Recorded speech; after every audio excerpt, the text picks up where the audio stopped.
আমি তোমারে কত ভালোবাসি তুমি কি জানো? দেখা যাইবো। এইটা কোনো কথা কইলা দেখা যাইবো? প্রথম প্রথম এরকম সবাই বলে। আসো বৎস, তোমাদের অপেক্ষায় আমি ছিলাম।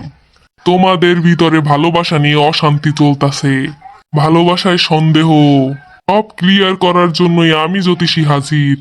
আমি তো আপনারই খুঁজতাছি রে জ্যোতিষী।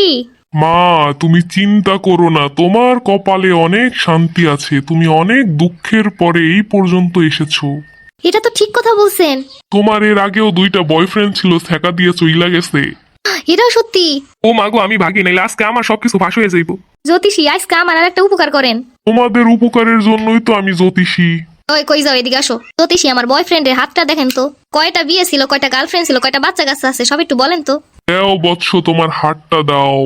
আমার হাতে 3 মাস আগে অ্যাক্সিডেন্ট হয়েছিল, সব রেখা এলোমেলো হয়ে গেছে। কই আমি তো শুনলাম না। আরে তুমি চিন্তা করবে এর জন্য কই নাই। আল্লাহ গো, কোন বিপদে বললাম।